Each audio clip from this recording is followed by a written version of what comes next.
장사하자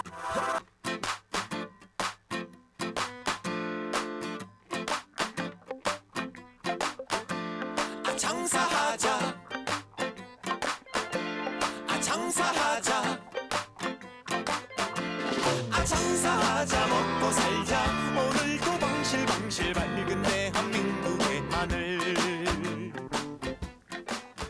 웃음 가득 행복 가득 여기는 야암상가 시장입니다. 저는 보이는 라디오 DJ 우정호입니다. 아무것도 보이지 않는 어두움 속에서 지푸라기라도 잡고 싶습니다.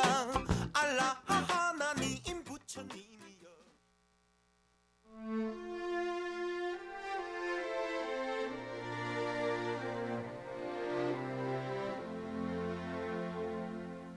아픔이 좀 더 작아질까. 오늘 1월 12일 첫 노래로 임창정의 또다시 사랑 듣고 오도록 하겠습니다. 어느 날 그대가 흘린 눈물 왠지 오늘 1월 12일 첫 노래로 임창정의 또다시 사랑 듣고 왔습니다. 네, 제가 가장 좋아하는 가수 중에 하나예요. 네, 창정이 형. 혹시 그 임창정 씨를 아시는 분, 개인적으로 아시는 분께서는 네, 제가 굉장히 그 팬이라고 네, 여기 한 번만 출연해 달라고 네, 연락을 한번 주시면은 네, 감사하겠습니다. 네, 정말 그 제가 정말 좋아하는 가수 중에 한 분이거든요. 네, 아우 가창정. 네. 시작부터 이상한 소리를 하고 있네요. 네.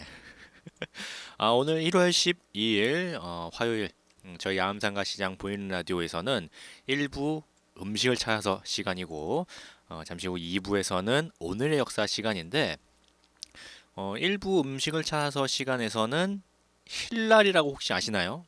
네, 힐날을 아시는 분들은 아마 거의 없을 겁니다. 저도 이걸 찾으면서 이 힐날이라는 걸 처음 들었어요. 네, 약간 그 욕같이 들릴 수도 있긴 한데 이 힐날이 어떤 거냐면은 그러니까 이슬람 음식 문화 정도라고 생각을 하시면 될 것 같습니다. 네. 그러면은 노래를 하나 듣고 오늘 본격적으로 일부 음식을 찾아서 시간 바로 들어가도록 하겠습니다.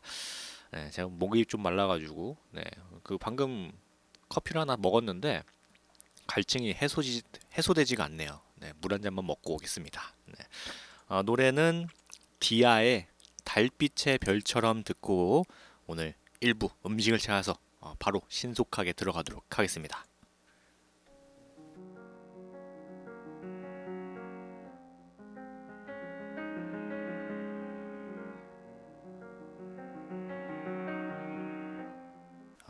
오늘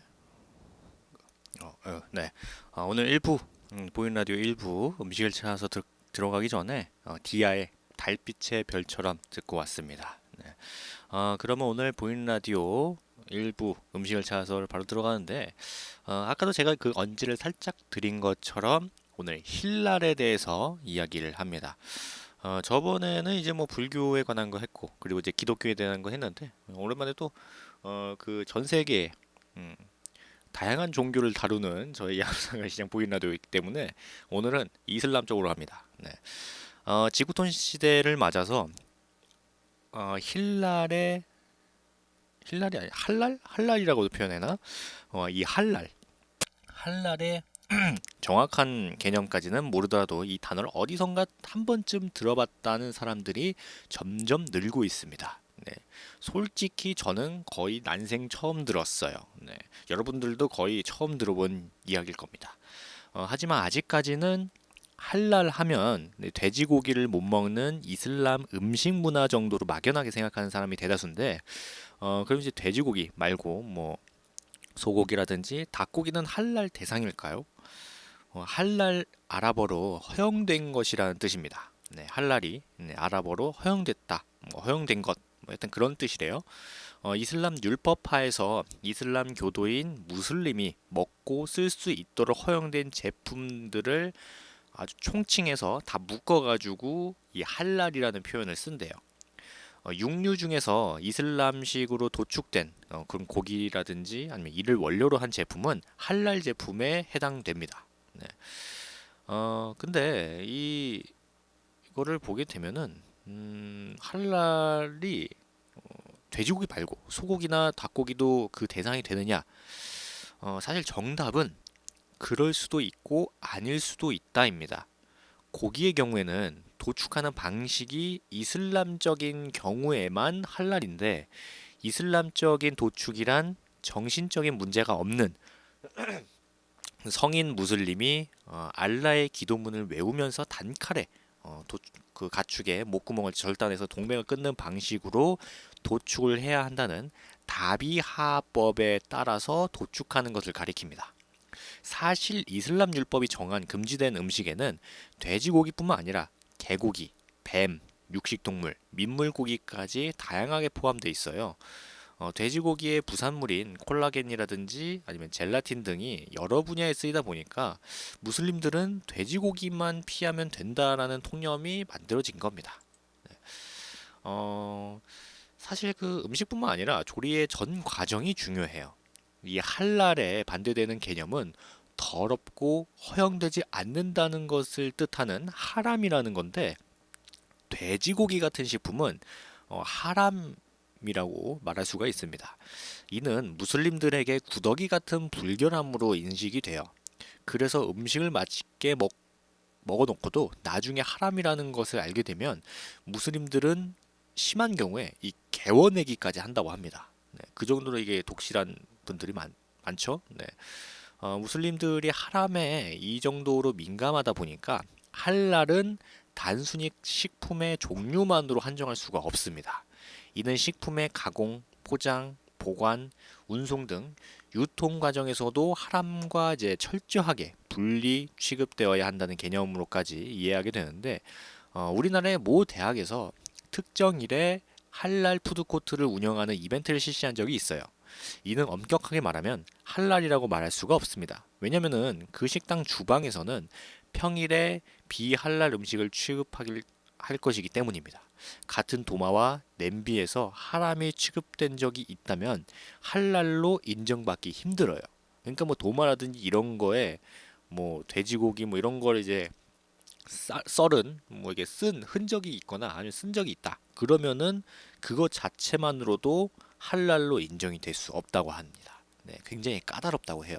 그러니까 음식뿐만 아니라 그 음식이 나오는 그 모든 과정이 할랄에 포함된다고 해요.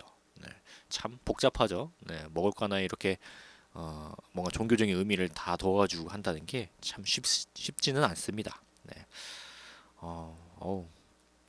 참 어렵게 사는 애들이에요. 네, 참 이거 하나 먹는 거 하나 때문에 무슨 종교적인 뭐 이런 것까지 해가지고 먹고 살기 힘든가 보네. 네. 그러면은 노래 듣고 오도록 하겠습니다. 이쯤에서 엑소의 불공평해 그리고 조정민의 하루가 이 두 노래 듣고 일부 음식을 찾아서 할랄에 대해서 계속 이야기하도록 하겠습니다.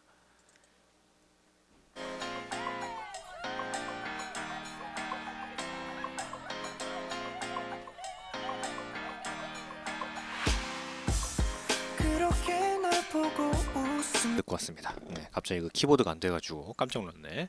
네, 어, 노래 듣고 왔습니다. 네, 엑소의 불공평해 그리고 조정민의 하루가 듣고 왔습니다. 지금 보이는 라디오 일부 음식을 찾아서 할랄에 대해서 이야기하고 있습니다. 네. 이 할랄의 인증 범위는 식품뿐만 아니라 의약품이라든지 화장품으로까지 확장이 된대요. 몸에 바르고 섭취하는 모든 것에 할랄이 적용된다는 것인데 무슬림들에게는 유기농 그리고 천연 원료, 뭐 환경 호르몬 배제보다 할랄 마크가 더 중요한 기준이라고 합니다. 이런 이유로 브랜드 마케팅에서 뒤처진 후발주자들에게는 할랄 인증 마크가 좋은 홍보와 판촉 수단이 될 수가 있습니다. 최종 소비재로서의 식품이나 아니면 화장품, 의약품뿐만 아니라 첨가제나 중간재 그리고 그 조미료 시장 등에 활랄이 적용될 여지는 무궁무진한데 이러한 흐름을 타고 콜라겐이나 아니면 젤라틴도 해산물에서 추출하거나 식물성으로 대체하는 방식으로 틈새 시장을 공략하는 노력들이 전개되고 있다고 합니다. 그래? 네.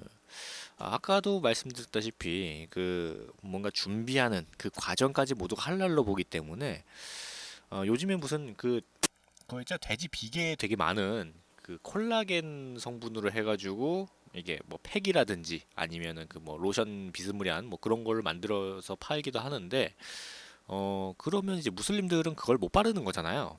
그 뭐 재료라든지 뭐 이런 것도 다 그 종교적인 의미가 있기 때문에 그래서 이제 그 돼지고기에서 뽑아 그 콜라겐을 뽑아내는 게 아니라 뭐 해산물이라든지 뭐 다른 걸로 뽑아내 가지고 뭐 만드는 걸 이제 판다고 합니다. 네.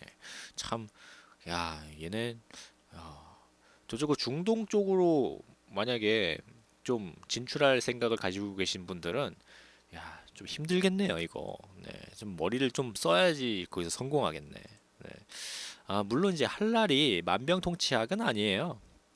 회교권 국가에서도 나라마다 정도 차이는 있지만 할랄 인증이 있는 상품과 서비스만으로는 살아갈 수 없는 상황이기 때문에 명백한 하람만 아니라면 소비가 이루어집니다. 즉, 하람이 취급되지 않는 식당의 이용은 허용되고 설사 하람이더라도 모르고 섭취한 것은 죄가 되지 않는다고 합니다. 따라서 온건 그 이슬람 국가에서는 할랄 인증이 없어도 이것이 치명적인 결함은 아니라고 해요. 또한 어떤 인증을 받았는지보다는 할랄 인증이 있는지만 확인하는 경우도 많다고 합니다. 하지만 경제가 성장하고 할랄 인증에 대한 인식이 성숙되어 가고 말레이시아를 비롯해서 뭐 두바이라든지 인도네시아에서도 할랄 인증의 글로벌 변화를 위한 홍보와 교육이 이루어지는 상황으로 미뤄봐서 할랄 인증의 효과는 점점 좀 커질 것 같은 그런 것으로 이제 전망하고 있습니다. 그래서 얼마 안 있으면 저쪽 카타르에서 월드컵이 일어난다고 하는 게 아니지, 월드컵이 열리잖아요. 네. 그럼 그때를 겨냥해 가지고 이 할랄 뭐 이렇게 인증 거 받아 가지고 팔면은 잘 팔릴 것 같은 생각이 들어요. 네. 쓸데없는 생각이었던 것 같네요. 네. 참, 네, 가끔 제가 이런 생각을 하거든요. 네, 참 쓸데없는 생각이었습니다. 네. 뭐 하여튼 뭐 이런 분위기 속에서 최근 할랄의 개념이 관광과 유통 그리고 금융으로까지 확장되는 움직임이 관찰되고 있습니다. 이건 뭔 얘기지? 호텔 호텔 객실에서 무슬림 고객이 기도할 수 있도록 코란과 매트를 방에 비치해 놓고 기도 시간을 알려주면서 메카 방향을 표시해주는 서비스가 시행되고 있어요. 오, 그래?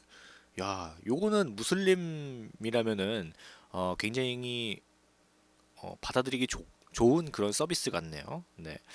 그런가 하면은 할랄 음식점이나 별도의 기도실을 구내에 운영함으로써 무슬림 고객들이 이제 편안하게 종교 생활을 하면서 여행을 즐길 수 있도록 배려하는 그런 것도 있다고 합니다. 더 나아가서는 하람에 해당하는 술을 파는 이제 유흥 시설을 배제하고 남녀가 따로 사용할 수 있도록 수영장이나 스파를 분리 운영하는 그런 무슬림 관광객에 특화된 유치 전략까지 시행되고 있다고 합니다. 네. 그 무슬림들은 남자랑 여자랑 같이 수영장이나 이런 물 같은 데 잘 안 들어가죠. 네. 그럼 뭔가 종교적인 뭔지 모르겠는데 뭐 이렇게 뭐 수영장 같은 데 보면은 남자용이 있고 여자용이 따로 이렇게 있는 걸로 제가 알고 있어요. 네. 네. 네. 그렇습니다. 네. 그리고 제가 예전에 서울에 저쪽 그 어디 명동인가요? 명동을 제가 지나가다가 갑자기 어떤 사람이 히잡이라고 하죠. 그 머리에 둘도 쓰는 거. 네, 그거 쓴 무슬림인가? 뭐 하여튼 그 사람이 이제 명동 한복판에서 절을 하더라고요. 네, 막 기도를 하는 걸 보고 그 정말 중요하긴 한가 보다. 네, 이런 생각을 했었습니다. 네. 이 무슬림들은 그 딱 그 기도하는 시간이나 뭐 이런 게 딱 정해져 있대요. 네, 그래가지고 그걸 이제 꼭 지켜야 돼서 네, 뭐 하여튼 그 종교적인 그런 게 굉장히 셉니다. 네. 이슬람교도가 예배 시에 향하는 방향, 뭐 금융 부분에서는 이자를 받지 못하게 하고 비윤리적이고 투기적인 사업에 투자를 금지하는 등 샤리아법에 맞는 채권이나 펀드를 운영함으로써 이슬람 투자자들의 자금을 유치하기 위한 경쟁이 벌어지고 있다고 합니다. 저쪽 그 이슬람 하면 역시 저쪽 중동이죠. 네, 중동의 그 오일 파워라고 하죠. 네, 그 기름으로 버는 돈, 그 돈이 어마어마하니까 이제 은행에서 이제 그 이제 중동에 있는 사람들을 좀 유치하기 위해서 이 뭐 할랄에 맞는 그런 뭐 금융 상품이라든지 이런 거를 많이 만들고 있는 추세라고 합니다, 요즘에. 네. 중동의 오일머니와 관련해서 동남아시아에서는 말레이시아가 회계권 국가라는 장점을 최대한 활용을 해서 관광이라든지 아니면 금융 수요를 이제 선점하기 위한 다양한 시도를 해왔는데, 말레이시아는 국제 할랄 허브가 되려는 전략을 세우고 2006년 할랄 산업개발 공사를 만들고 전국에 20여 개가 넘는 할랄 파크를 추진하면서 할랄 산업 분야에 외국인 투자를 장려하고 있습니다. 또한 아랍계 할랄 식당을 체계적으로 운영함으로써 동남아시아에서 중동 관광객이 가장 많이 방문하는 나라가 됐습니다. 금융 분야에서도 2006년 말레이시아 이슬람 국제금융센터를 건립해가지고 이슬람 채권 시장을 주도하고 있다고 합니다. 네, 그러니까 말레이시아가 그 저쪽 이슬람 이쪽에서는 약간 좀 유명한 그런 데라고 해요. 네, 참 이런 거 하나 잘 해놓으면은 참 그 돈이나 이런 거 많이 먹습니다. 네. 한중일 동북아시아 3국 중에서 할랄 시장에 가장 적극적으로 대응하고 있는 나라는 바로 일본입니다. 저는 사실 이 할랄을 가장 적극적으로 하고 있는 나라가 전 중국일 거라고 생각을 했어요. 왜냐면은 가깝잖아요. 일단 중동에 가깝고, 그리고 이제 중국에도 이 무슬림이 굉장히 많거든요. 그래서 저는 당연히 중국일 줄 알았는데 일본이 굉장히 적극적으로 하고 있다고 합니다. 일본의 주요 국제공항에는 무슬림을 위한 기도실이 따로 설치가 돼 있대요. 그리고 이는 계속 확장하는 추세라고 합니다. 또 공항에서 할랄 인증 식당까지는 아니더라도 돼지고기와 알코올을 뺀 음식을 제공하는 식당이 늘고 있다고 해요. 일본에 할랄 인증을 받은 식당은 한 200개 정도 된다고 합니다. 그 일본 전체 일본 전국에서 고래고기라든지 아니면 된장 같은 일본의 전통 식품까지도 할랄 인증을 받는 단계라고 하니까, 야, 그 뭔가 무슬림의 돈을 좀 쪽쪽 빨아먹으려고 하는 그런 움직임이 좀 세다고 합니다. 뿐만 아니라 할랄 상점이나 식당을 찾을 수 있는 할랄 마인즈라는 스마트폰 어플리케이션까지 개발해가지고 관광객들에게 큰 호응을 얻고 있다고 합니다. 네.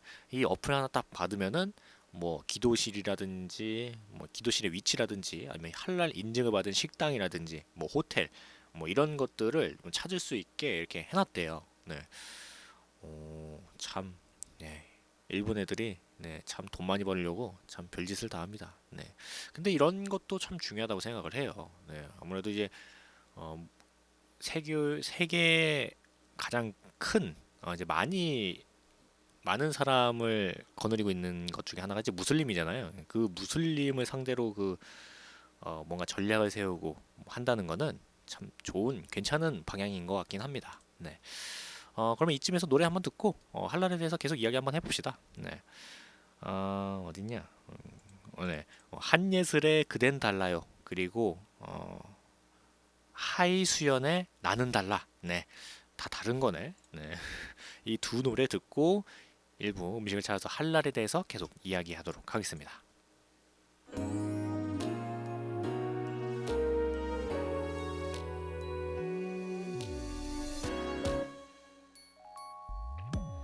비교할 수 없는 사람. 네, 노래 듣고 왔습니다. 한예슬의 그댄 달라요. 그리고 하이수연의 나는 달라. 두 노래 듣고 왔습니다. 이 한예슬이 부른 이제 그댄 달라요는 진짜 오랜만에 듣는 것 같아요. 요거는 제가 언제 제가 중학교 때였나? 제가 중학교 때 들었던 것 같은데, 야, 세월이 많이 흘렀네요. 아우, 네. 그때 제가 참 많이 들었었거든요. 요거. 네, 거의 하루 종일 듣다시피 했었는데, 네. 내가 선곡하고도, 네, 참, 네, 뿌듯하네요. 네. 뭐 하여튼, 지금 일부 음식을 찾아서 할랄에 대해서 이야기하고 있습니다. 이웃 나라인 일본에 비해서 우리나라의 할랄 관광 문화는 아직 그 초기 단계라고도 하긴 조금 어, 안쓰러울 정도로 굉장히 기초적인 단계입니다. 할랄 인증을 받은 식당은 정말 손에 꼽을 정도예요. 전국에서 우리나라에서 무슬림 관광객을 타깃으로 한 호텔이라든지 숙박시설은 구경하기조차 힘든 상황입니다. 그나마도 이제 관광공사에서 2014년 2년 전이죠. 2년 전에 무슬림 관광객을 위한 식당 가이드북 레스토랑 가이드 4 무슬림 비지터를 이제 발간하면서 적극적인 행보를 보이고 있는데 이 밖에 2018년 평창 동계 올림픽을 앞두고 강원도가 또 2년 전에 이슬람 경제 포럼 경제 투자 세션을 유치하는 등 할랄 식품과 관광에 관심을 보인다는 소식도 있어서 뭔가 빠른 변화와 발전이 조금 기대되는 상황이긴 한데 아직까지는 우리나라에서 이 무슬림에 대한 그런 뭐 문화 사업 같은 거는 굉장히 작은 단계입니다. 네. 그리고 이제 중앙아시아와 동남아시아를 포함한 이슬람 국가의 우리나라 화장품이라든지 의약품 수출이 굉장히 급증하고 있어요. 국내 기업들 사이에서도 할랄 인증에 대한 관심이 높아지고 있습니다. 네, 당연한 거죠. 팔아먹으려면은 네, 뭐 인증 같은 게 필요해요. 한국 이슬람 중앙회가 고객의 수요 증가에 부응해서 활발하게 한국상 할랄 인증 사업을 전개해 나갈 정도로 할랄 비즈니스는 날로 성장하고 있는 추세입니다. 2014년 말에 이제 전 세계 인구의 25%에 달하는 16억 명 가까이가 무슬림입니다. 그리고 이제 우리나라에도 무슬림 인구가 한 23만 명 정도 돼요. 네. 이게 이제 그 중동이나 이런 데서 이제 이주해 온 사람들도 있고 아니면 이제 그 우리나라 사람인데 이제 무슬림으로 이제 믿는 사람들도 있고 뭐 하여튼 그래가지고 한 23만 명 정도의 무슬림이 이제 우리나라에 살고 있는 걸로 알고 있습니다. 전 세계 무슬림 인구가 소비하는 할랄 식품 시장 규모가 7천억 달러를 훌쩍 넘을 것으로 추정하는 가운데 할랄을 하나의 글로벌 트렌드로 이해하고 이를 효과적으로 막 공략할 이제 마케팅 전략을 고민해야 될 때가 아닌가 뭐 이런 생각을 합니다. 이제 무슬림이 아닌 뭐 다른 이제 평범한 사람인데 이제 굳이 뭐 할랄 식품을 먹고 할랄 스타일의 삶을 살 필요는 없지만 하나의 글로벌 트렌드로 정착하는 걸 보게 되면은 할랄에 대한 이해와 이를 활용한 비즈니스에까지 눈을 감는다면 세계 시장의 흐름에 뒤처질 수 있기 때문에 뭐 정부 주도라든지 뭐 아니면 뭐 기업 주도라든지 뭐 이런 쪽으로 조금 한 번 정도 생각을 하는 게 낫지 않나 뭐 이런 생각을 합니다. 네. 그리고 이슬람 지역과 무슬림들을 핵심 시장과 고객으로 생각한다면 할랄에 대한 보다 깊이 있는 이해가 우선시돼야 되는데 나아가서 효과적인 할랄 마케팅 전략 수립과 이행에 적극적으로 나서야 하는 게 아닌가 이런 생각을 합니다. 네. 사실 이제 이슬람 하면은 약간 그 지금 전 세계적인 인식이 조금 안 좋잖아요. 뭐 테러나 뭐 이런 거 하는 사람들이다. 뭐 이런 식으로 이제 인식이 돼 있어서 안 좋게 보이는 시선이 있는데 저는 사실 그 궁금했어요.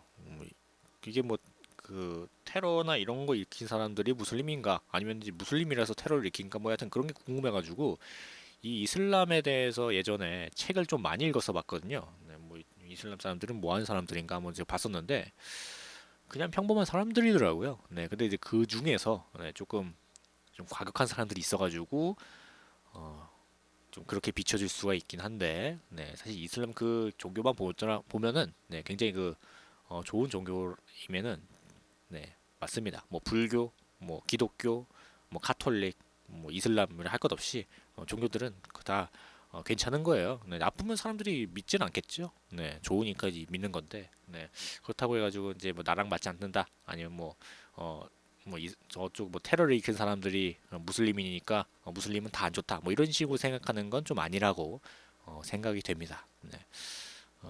사실 그 얘기를 하고 싶어가지고 오늘 할랄을 한 거예요. 네. 네.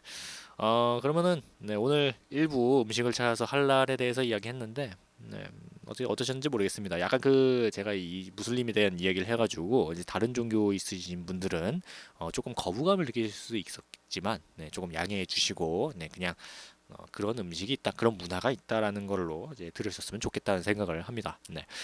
그러면 잠시 후 2부에서는 오늘의 역사 시간을 하는데 역시 1부에서 2부 넘어갈 때 저희 양암상가시장 노래교실 노래를 듣고 잠시 후 2부 역시 오늘의 역사 아주 신명나게 또 해보겠습니다.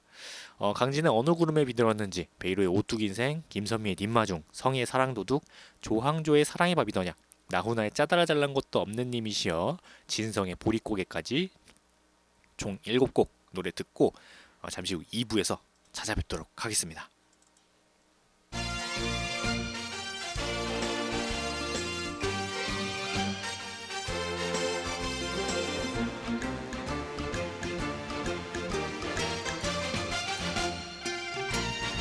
노래 듣고 지금 보이라디오 2부가 드디어 시작됐습니다. 네. 역시 1부에서 2부 넘어올 때 저희 야암상가 시장 노래교실 노래를 듣고 왔는데 강진의 어느 구름에 비들었는지, 베이로의 오뚜기 인생, 김선미의 님마중, 성의 사랑도둑, 조항조의 사랑이 밥이더냐, 나훈아의 짜다라 잘난 것도 없는 님이시여, 그리고 진성의 보릿고개까지 총 7곡 노래 듣고 왔습니다. 네. 아까 1부에서는 뭐 했지? 음식을 찾아서 할랄에 대해서 이야기했고, 이번 2부 시간에는 오늘의 역사 시간입니다. 지난 이제 몇 주 동안 이제 인물에 대해서 또 한번 오늘의 역사에서 이제 다뤘는데, 오늘은 약간 또 오랜만에 약간 특이한 역사 갑니다. 네, 오늘은 우리나라 빵의 역사 제 1탄입니다. 네, 1탄 있으면 뭐다? 2탄, 3탄도 있다는 거. 네, 다음 주 오늘의 역사 시간에서는 우리나라 빵의 역사 제 2탄을 합니다. 이게 좀 많더라고요, 이게. 네. 오늘의 역사, 이제 우리나라 빵 역사 제 1탄을 하는데, 이게 생각보다 자료가 좀 많더라고요. 네. 그래서 뭐 이게 추린대로 추렸는데, 한 2번 해야 될 것 같습니다. 한 2주는 우려 먹어야 될 것 같은, 네, 그런 느낌이라서, 다음 주에도 오늘의 역사 시간에서는 우리나라 빵의 역사 제 2탄을 합니다. 네. 일단 바로 들어가게 되면은, 이제 우리나라 사람이 이제 처음 접했을 때가 빵을, 이제 서양식 빵을 이제 처음 했던 게 조선시대죠. 네, 조선시대. 오늘날의 이제 우리나라 한국어 빵은 이제 일본에서 전해진 건데, 18세기 일본인들은 포르투갈어인 빵데로를 팡이라고 불렀고, 이것이 식민지 시대 이후에 우리나라에서 빵이라는 그 표현으로 이제 되었습니다. 그렇다고 식민지 시기 이후에야 우리나라 사람들이 빵을 처음 알았다고 생각하면 안 돼요. 19세기에 선교를 위해서 한반도를 찾았던 유럽 출신의 이제 가톨릭 신부의 가방에도 빵이 당연히 들어있었겠죠. 이제 그 양반들 유럽 사람들이니까, 유럽 양반들은 이제 빵을 주식으로 먹잖아요. 네, 이제 우리나라 이제 쌀 먹듯이 밥 먹듯이 이제 유럽 사람들은 이제 빵을 먹는데, 당연히 이제 그 양반들도 배고플 때 이제 먹으려고 빵을 가방에 넣어놨었겠죠. 비록 이제 우리나라에서는 아니지만 그보다 앞서서 빵을 맛본 조선인이 있었습니다.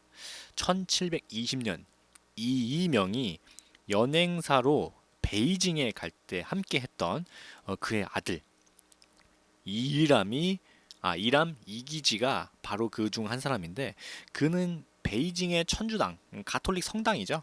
성당에서 서양 떡을 먹어본 경험을 자신의 연행록인 이람연기에 기록해 뒀습니다. 네.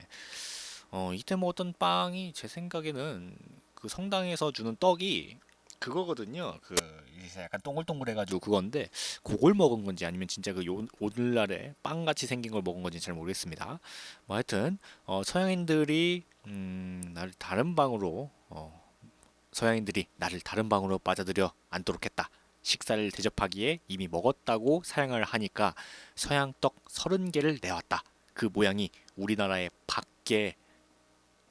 밖에와 비슷했는데 부드럽고 달았으며 입에 들어가자마자 녹았으니 참으로 기이한 맛이었다.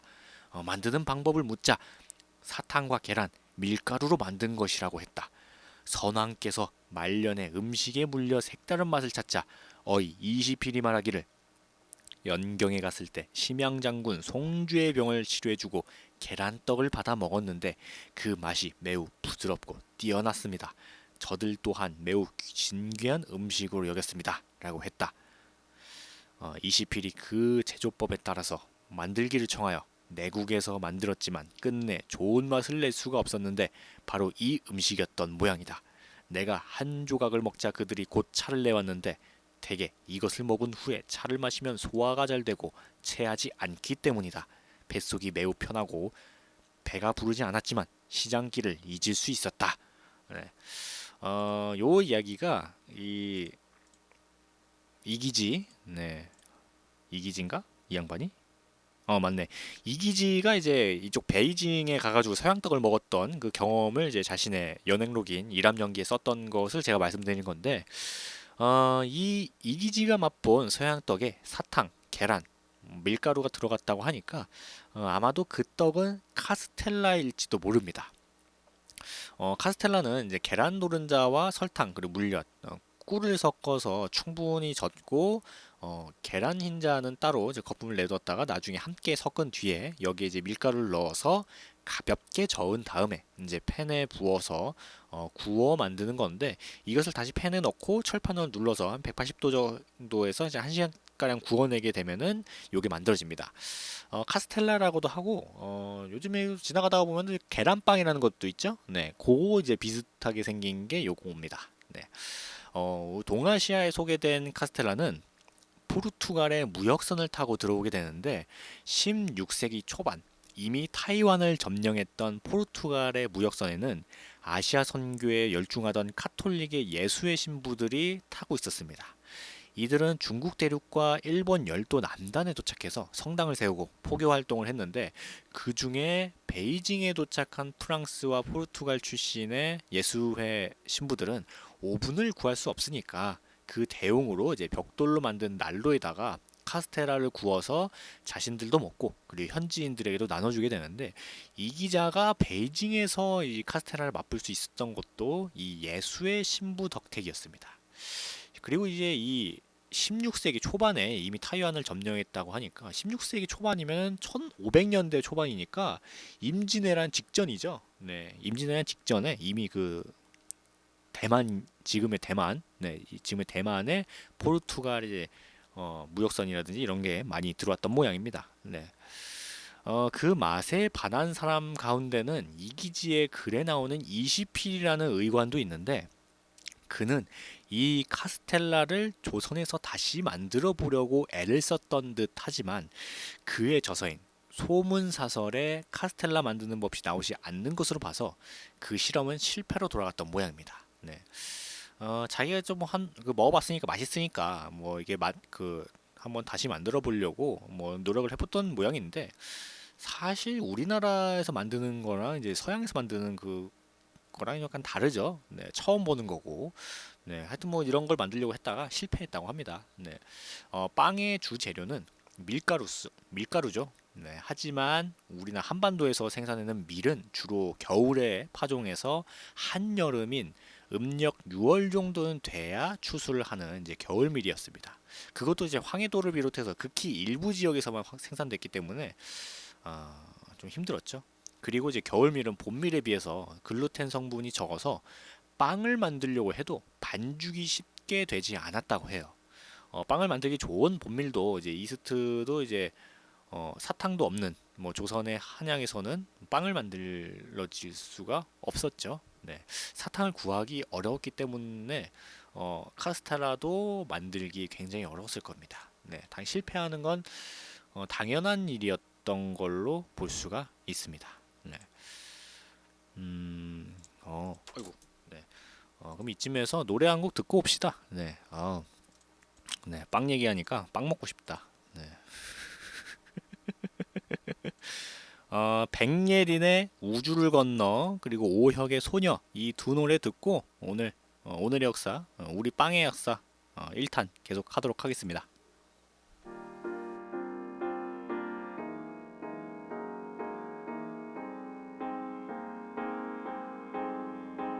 노래 듣고 왔습니다. 백예린의 우주를 건너 그리고 오혁의 소녀 듣고 왔습니다. 네. 참 노래들이 다 괜찮아요. 네. 제가 선곡했지만 괜찮은 노래들입니다. 네. 지금 2부 오늘의 역사, 우리 빵의 역사 1탄을 하고 있습니다. 네. 아까 뭐 이제 우리나라에서는 이제 조선시대 때는 이제 우리나라 이제 빵을 만들려면 밀이 필요하잖아요, 밀가루. 네, 근데 이제 우리나라에서 나는 밀가루로는 이제 빵을 만들기가 굉장히 어렵다고 말씀드렸는데, 하지만 일본 나가사키에는 이 카스테라를 일본인들이 자신들만의 방식으로 만들어내는데 성공을 했습니다. 특히나 아래에서 불을 피우고 뚜껑에도 이제 불을 붙인 탄을 올려두는 솥이 개발돼 가지고 18세기 이후에는 카스테라가 이제 급격하게 일본 음식으로 진화됐다고 합니다. 1882년 이모군란 이후에 쫓겨났던 일본인이 1883년 다시 이제 서울에 대거 거주하면서 일본식 빵이 이제 비로소 서양 떡이라는 말을 대체하기 시작했는데, 그러니까 19세기 말부터 시작된 한반도의 빵 역사는 일본에서 개량된 일본식 빵의 도입에서부터 시작할 수밖에 없었다고 합니다. 네, 당연히 이제 우리나라가 그 치욕의 역사 한 30년 정도 치욕의 역사가 있기 때문에, 네, 빵 역시, 네, 일본식 그게 좀 많이 시작됐다고 합니다. 1920년대 후반에 우리나라의 이제 도시에서 이제 빵의 시대가 열렸는데, 빵에서 가장 중요한 재료는 역시 밀가루죠. 이미 1919년 5월에 지금의 북한 진남포에 일본인이 제분 공장을 설립해서 성업 중이었습니다. 1921년 11월 서울 용산에도 일본인이 풍국제분 주식회사를 설립했는데, 왜 이렇게 우리나라에 일본 제분 회사가 많이 생겼을까요? 네. 1934년에 출간된 가다 나오지가 쓴 조선공업조사 기본개요에서는 당시 조선의 밀가루의 수요는 연간 8천만 근 그리고 200만 포대 정도가 되지만, 조선에서 생산하는 양이 반도 되지 않기 때문에 매년 일본에서 6천만 근을 들여온다라고 이제 적혀 있습니다. 19세기 말부터 조선미가 일본으로 대량 유출되는 바람에 우리나라 사람들은, 조선인들은 끼니를 해결하는데 큰 어려움을 겪었습니다. 밀가루 소비 역시 이와 무관하지 않는데, 비록 밀가루를 주재료로 한 소비 음식이 뭐 중국 음식과 우동 따위였지만 빵의 수요도 무시할 수가 없었어요. 네. 당시 그 일본, 네, 역시 일본 자기들 이제 먹으려고, 네, 우리나라에서 나는 그 우리나라에 쌀 엄청 많이 나잖아요. 뭐 전라도 이런 쪽에 거기서 나는 거를 어마어마하게 일본으로 가져가 버렸다고 합니다. 네, 그래서 이제 우리나라에 정작 이제 우리가 그 만든 쌀들은 정작 그 조선인들은 별로 못 먹고 막 그 진짜 그 힘들게 이제 근근히 살았다고, 네, 그렇게 전해집니다. 제가 그 이제 관련된 글이라든지 사진들을 봤는데, 어우, 엄청나더라고요. 네, 그런 것만 읽으면은 그 애국심이 막, 네, 이 얘기는, 네, 넘기도록 하겠습니다. 뭐 하여튼, 네, 1937년 중일 전쟁을 일으켜서 만주를 장악한 제국 일본은 만주산 밀도 함께 손에 넣습니다. 이런 상황에서 당초에 이제 일본인 위주로 진행되던 이제 빵 제조업에 우리나라 조선인의 참여가 이제 늘어나게 돼요. 1942년의 자료에 따르면 빵과 과자업에 종사한 일본인 업자 수는 155명인데 비해서 조선인의 수는 2배가 넘는 323명이었다고 합니다. 메이지 유신 이후에 일본 정부는 군대의 쌀밥급식으로 인한 각기병을 해결하기 위해서 밀가루로 만든 빵을 군인들에게 공급하도록 했다고 합니다. 이 정책은 식민지 시기에도 지속됐는데, 군납을 위한 빵 제조에 조선인들도 뛰어들었던 겁니다. 이러한 빵 제조업자 비율의 반등은 해방 이후에 일본인이 떠난 뒤에도 한국 사회에서 이제 일본식 그 빵집이 지속될 수 있는 기반이 되었다고 하는데, 이 군대 쌀밥 급식으로 인한 이제 각기별 해결을 위해서 밀가루 만든 빵을 이제 군인들에게 공급했다고 하는데, 요게 조금 진화하면은 건빵인가? 그러면 갑자기 이거 궁금해지네, 건빵. 네, 제가 언제 한번 건빵에 대해서 한번 아주 신명나게 이야기를 해드리도록 하겠습니다. 건빵. 네, 적어놔야지. 건빵. 네, 언제 한번 건빵을 한번, 네, 건빵. 네, 건빵을 언제 한번 하도록 하겠습니다. 갑자기 궁금해지네. 일반적으로 일본 식빵의 시조는 에가와 히데타스로 이제 알려져 있는데, 그는 군용 식량인 효료빵을 개발했다고 합니다. 효료빵은 전투 때 쌀밥을 짓는 것보다 미리 만들어 놓은 빵이 훨씬 효과적이라는 판단에서 개발된 건데, 한편 1868년 사스마, 이제 오늘날 가고시마인데, 이 사스마의 메이지 유신 주동자들은 당시 에도, 그러니까 도쿄죠. 도쿄에 있던 후게스도라는 과자점에 군용빵을 만들려고 요구했고, 서양식 군대를 만들고 싶어 했던 메이지 유신 전후에 일부 사무라이도 전투용 식량으로 빵이 안성맞춤이라고 생각했던 겁니다. 러일 전쟁 중인 1905년 밀가루와 쌀가루에 계란 등을 이제 배합해서 그 맥주 이스트로 발효시킨 감면포라는 빵이 개발되었다고 합니다. 네. 감면포는 또 뭐지? 네. 이 감면포는 간팡이라고도 이제 불렸는데, 간팡은 보존과 휴대가 편리하도록 비스킷 그 모양으로 만든 이제 빵이었다고 합니다. 구울 때 일반 빵처럼 공기 구멍이 없어서 성형해서 가마에 넣으면 터져버리기가 쉽습니다. 그래서 간팡에는 구멍이 두 개나 있다고 합니다. 굽는 방식은 비스킷과 같지만 그 발상은 빵에서 나온 것이라서 마른 빵이라는 의미의 이제 한자 건자를 붙여서 간빵이라고 불렀는데, 이게 건빵의 유래라고 합니다. 야, 이제 이 궁금증은 해결됐네. 아까 제가 말씀드린 게 맞네요. 그 이제 군대에서 이제 쓰던 그거 이제 빵을 좀 나중에 해가지고 이제 건빵이 된 거라고. 야, 나 천재 아니야 이거? 추측을 잘하네요 제가. 어쨌거나 건빵을 제가 나중에 또 한번 신명나게 또 얘기해 보도록 하겠습니다. 네, 건빵, 네, 건빵 나중에 해야지. 네. 그럼 이쯤에서 또 노래 듣고 오도록 하겠습니다. 이승환의 텅 빈 마음, 그리고 진아유의 처음 사랑, 이 두 노래 듣고 오늘 역사, 우리나라 빵의 역사에 대해서 계속 이야기하도록 하겠습니다.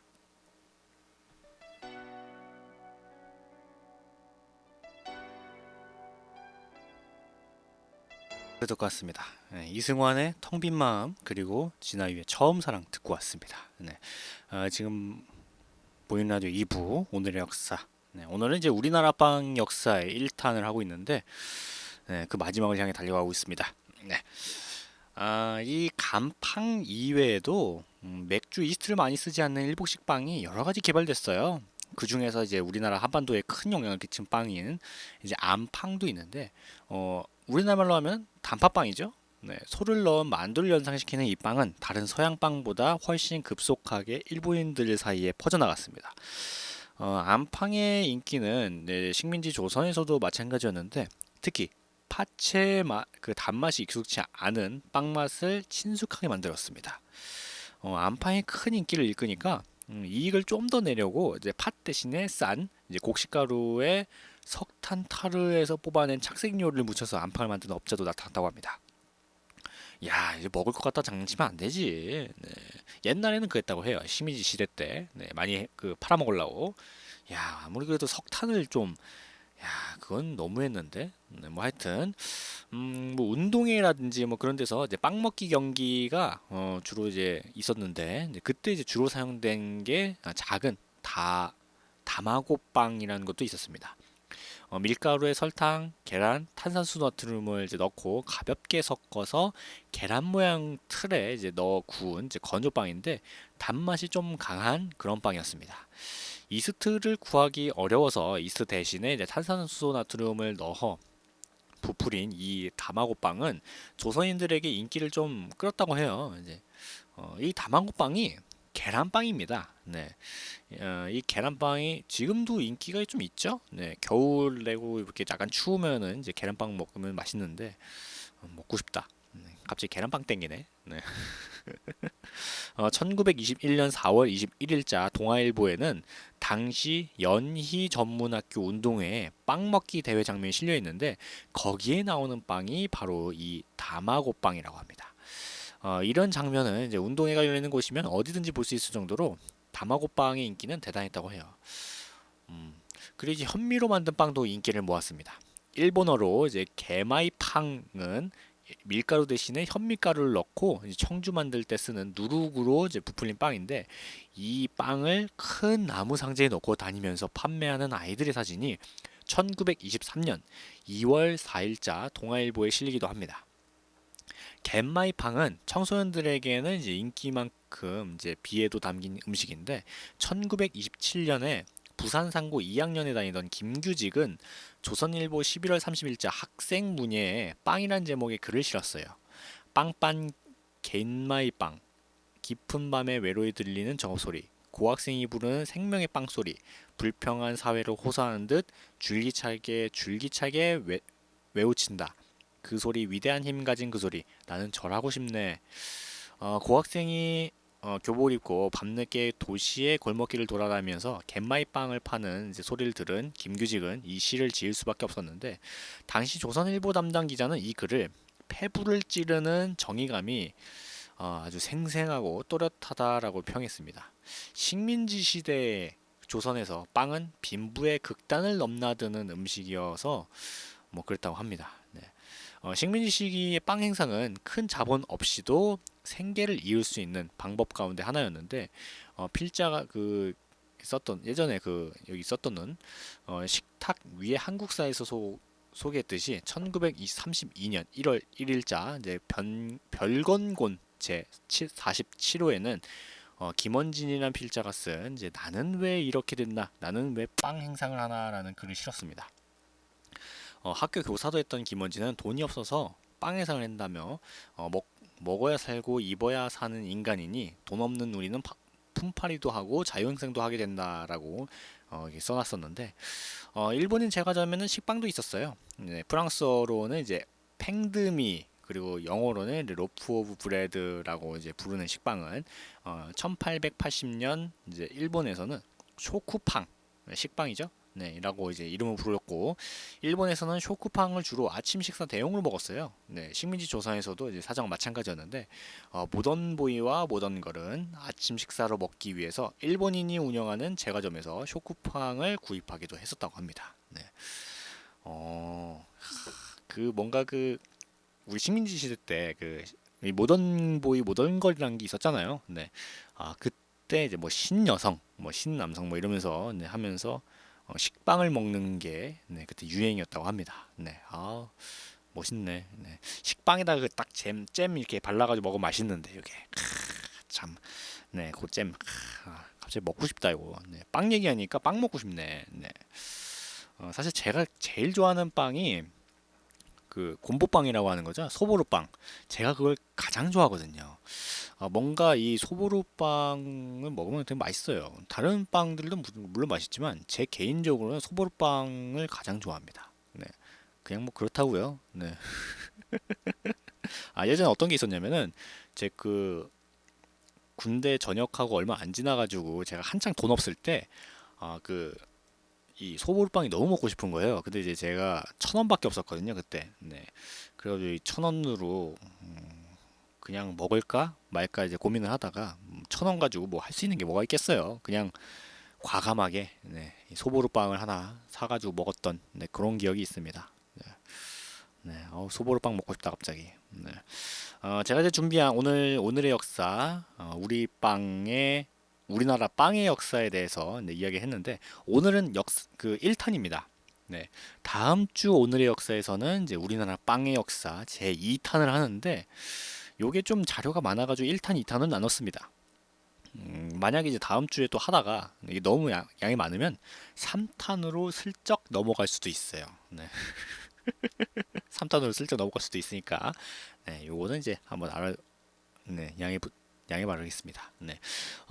그리고 이제 아까 잠깐 오디오상의 문제 때문에 아까 시민 DJ가 하는 게 거의 한 반 정도 나갔죠? 네, 반 정도 나오고 반은 안 나갔었는데 다시 정상적으로 돌아왔으니까 네, 목요일 날 다시 시민 DJ가 오면은 네, 또 아주 신명나게 할 것 같습니다. 네. 좀 날씨가 좀 많이 추우니까 건강 관리 잘 하시면서 감기 걸리지 않게 제가 누누이 말하지만 건강이 최고예요. 네, 건강이 최고입니다. 네, 건강 관리 잘 하시면서 네, 오늘도 즐거운 저녁이라고 해야 되나? 네, 즐거운 저녁 되셨으면 좋겠습니다. 네. 점심이라고 하기에는 조금 그렇잖아요. 네, 좀 즐거운 저녁 되셨으면 좋겠습니다. 네, 그럼 오늘 준비한 건 다 했으니까, 네, 또 저는 또 물러나야겠네요. 네, 저는 내일 오후 12시 반에 다시 찾아뵙도록 하고, 오늘 마지막 끝곡으로